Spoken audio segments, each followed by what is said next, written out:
Hello Emerson, we've got the transmission out of your car and this is what it looks like when it's all apart.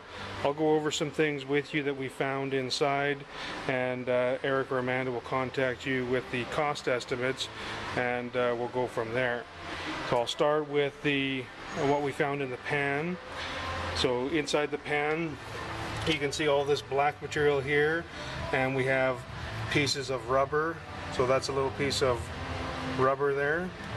That black material is not supposed to be there, of course, and on top of our magnet there's quite a bit of metal sitting on top of there, and that really shouldn't be there. And the rest of the pan has some clutch material as well.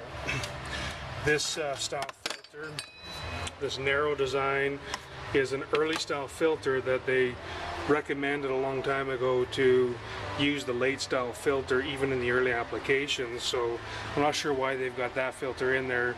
The other one is probably 50% larger. On our input shaft, the only problem here is the sealing rings. These are what we call a scarf cut design, and the industry practice for those sealing rings is to use a solid Teflon design. So there's a special tool that we use to actually put them on there, and we don't need to worry about these scarf cut rings. The other ones actually seal much better. On this Sprague assembly here, these elements, camera may be hard to pick it up, but if you look at where my thumb is, there's a flat spot that's worn, and that flat spot is an indication of how much wear.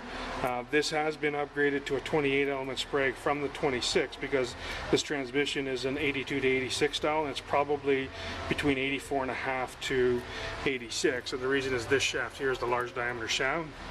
So they've changed this Sprague, but they've changed it with one that's worn, and it's worn enough that I would recommend replacing it no matter what.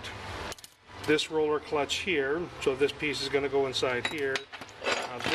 This looks like the early narrow design, and so there's a roller clutch that's 150 thousandths taller, so these rollers inside here are actually kind of taller, and that they put into production after 87, and it's going to be recommended to change to the updated style. Our Torrington bearings, they appear to be okay. The front planetary, the rear planetary there looked okay. When we went to take out the servo, they've changed the servo to the 093 style servo. Some people refer to it as a Corvette, but it's just the diameter of it. We noticed that this O-ring is cut, and the other piece is sitting right there, so that's supposed to be attached like this one, only it would have been red. So that's going to be, in all likelihood, a assembly error. When we look at the 3/4 clutches, this steel plate is basically what they should look like. From here to here on the friction should be a real uniform color, but if you look at this one here, there's a black edge or a black ring around the outside edge, and then if we look at this one here, it's darker than the rest, so there's a tiny bit of slippage there, and we would normally suggest going to the later style frictions and steels. They're a higher in energy, so they're a green lining, and they do a better job as far as the longevity. The overrun clutch is this one here. It looks okay, nothing wrong with the steel plates, nothing wrong with the friction plates. When we get to the forward clutch, you can see how they've put 3 of the late style friction plates and 1 of the earlier style, which isn't really the problem. The problem is they took out a wave plate that's supposed to be down here, and there's actually supposed to be 5 of these, and there's only 4. So you really need 5 of them in that application. The piston itself was going to over travel. This plate was allowed to move too much, so our clearance, instead of being just a little bit of clearance like that, then we had a lot of clearance in there. Without the wave plate, that's going to explain the brutally firm forward engagement. So we really need to put that in there to calm that shift down. The reverse input clutch, steels look okay. They're not really stacked up the way it was originally from the factory, but that's not the real problem. Really, the frictions themselves look okay.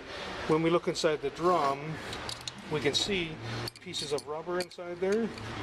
So you can see that's going to be a piece of rubber.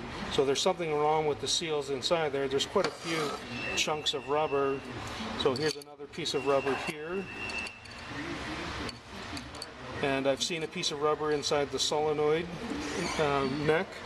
So obviously that's not supposed to be that way. Again, that's in all likelihood going to be an assembly error, so we're going to have to change all the seals because of that.